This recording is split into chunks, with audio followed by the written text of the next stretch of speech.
Countdown by Ben Mikaelsen. Chapter 3. In Montana, Elliot Schroeder awoke with the start. This morning, NASA would announce the winner and the alternate selection for their junior astronaut program. You dumb fool, Elliot thought to himself. One chance in millions is the same as no chance at all. Still, he found himself short of breath. Haying the cattle took forever. So did breakfast and the 6-mile bus ride to school in Big Timber. Elliot spotted a blue van parked near the front entrance in the no parking zone. On the door were the words, National Aeronautics and Space Administration. NASA, Elliot whispered. Inside, the halls buzzed with excitement. Elliot ran to his locker. Could the winner be from Big Timber? He drew in a deep breath. Even if the winner was from here, that could still be one of nearly 100 students. Elliot dropped off his jacket and picked up his books. As the bell rang, he slipped into his first-hour science class. The teacher, Mr. Boyd, tapped on the desk for quiet. His voice sounded like someone had pinched his nose. "Okay, class," he began. "As you know, in less than 1 hour, NASA announces the winning student of their junior national astronaut program. I thought it appropriate to spend this class period discussing the implications of taking a child into space." The teacher's words melted into a hum as Elliot stared out the window at the blue sky and what lay beyond. Were there other civilizations out there somewhere? Would they communicate with us? "Elliot," Mr. Boyd said, "what do you think would be the result?" Elliot jerked his head forward. Result? Result of what?" he asked, embarrassed. As the class snickered, Mr. Boyd looked up at the clock. "Never mind. It's almost time for NASA's announcement." He snapped on the classroom TV. Elliot held his breath. "NBC is going live to NASA headquarters in Washington, D.C. at this time," announced a newsman. The screen switched to a woman who was walking to a podium. "Good morning, ladies and gentlemen," she began. "Today it is my distinct pleasure to announce the winner and the alternate winner of the National Aeronautics and Space Administration's Junior Astronaut Program." She opened an envelope in her hand. "Should the winner become ill or fail physical flight exams, the alternate will be—" She unfolded a piece of paper and coughed.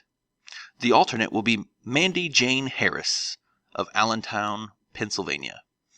Elliot licked at his dry lips as the lady continued.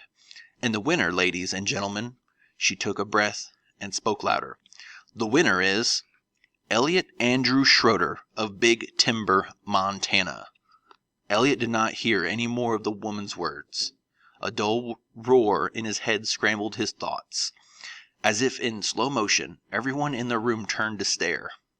Already, Elliot felt weightless. He could not remember his name. Young Masai herder, Vincent Oldtome, feared being called to his father's small hut. "Papa," he called, nearing the opening. "Tajinga," came the command from inside, telling him to enter. Vincent obeyed, crouching to enter the darkened hut. Smoke from the olive wood fire hung as heavy as Vincent's thoughts.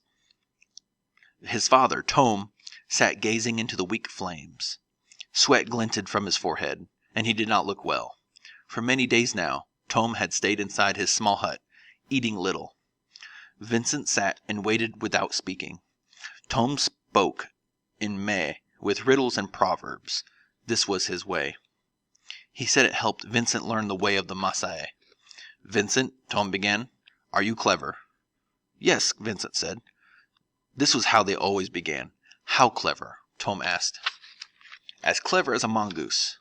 Tome nodded gravely. "We shall see. What crosses the wilderness without talking to you?" "My shadow, Papa." "And how many kinds of trees are there?" "Two, Papa. The dry one and the green one." "Which tree is cruel and hates all the others?" Vincent thought. "I think it is the tree that is used for kindling."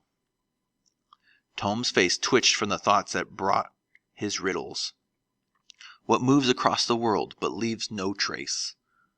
"The butterfly, Papa." "Vincent, you have learned well. but the ways of the Maasai are so many that they can never all be learned. I know this, Papa. Tom worked his mouth as if chewing on his tongue. The zebra does not shed its stripes. The elephant does not grow tired of its tusks. So why do you grow tired of being Maasai? I'm not tired of being Maasai, Papa. You speak always of the wood school. Are not the ways of the Maasai your school? I see you look at the sky as if to keep blood in your nose, and every night you visit Sambike. Papa, Sambike is Maasai. Visiting him is not wrong. Tom shook his head. A lion goes most often to the place it finds food. Is the food of the Maasai not enough for this young lion? Sambike does not teach the ways of the Maasai. Papa, all that is around me I wish to learn. So you learn the ways of the rat. Tom snorted. Someday you will come back. When a rat grows hungry, it returns home.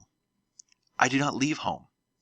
You do not hunt lions and elephants and buffalo with the boys who wish to be warriors.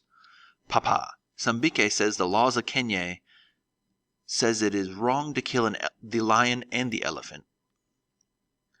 Tom spit into the fire. Maasai know only the laws of the Maasai. Much is changing. Sambike says that all people, even the Maasai, must change or they will be destroyed. To change is to be destroyed, my son. A log on the hearth laughs at the one in the fire, and the coals laugh at the ashes. Is the Maasai ash? Is this why you speak of going to the wood school? You think the Maasai is ash? Vincent shook his head. No, Papa. The wood school teaches things the Maasai do not know, and the Maasai teach things the white man does not know. How can you hold a spear in one hand, a herding stick in another, and also books? Do you have 3 hands? My son, I do not teach you so that you may hate me. I do not hate you, Papa. I will always love you. To stay together is to love each other. That is the wish of our God, Enge. Papa, nobody should disobey Enge, but I think Enge made the Maasai, Tom interrupted. It is her wish that we be Maasai. She did not make us jackals. Enge should not be tested. Tom coughed again and again as he poked more olive wood into the coals. The small fire grew, making the air more hot. Vincent stared at the curling yellow flame, fearing the next words from his father. Tom stopped coughing and said, Soon there will be the ceremonies of Imbalada, Olkateng, and the Alamal, Lengepata. These will help you become a warrior. Papa, Vincent pleaded, my heart wants to. The thread should follow the path of the needle, Tom said forcefully. Vincent bit hard at his lip. Papa, please let me learn at the wood school. I will still be Maasai. I do not need to kill a lion or an elephant to be Maasai. Tom kicked at the coals, sending sparks dancing up into the low dung ceiling. The donkey stands beside the cattle. He spit. When they are watered, the donkey also gets drink. When they are grazed, he too gets grass. But he is still a donkey. My son will become a warrior and not a donkey. You cannot protect Maasai land if you do not have courage. Tomorrow, when the other boys from this valley hunt to prove their courage, you will go with them. Tom looked at Vincent. His eyes glinted with sickness and anger. I have not raised a donkey or a coward. Vincent stood and left quietly. He did not allow the tears in his heart to come to his eyes. End of chapter 3.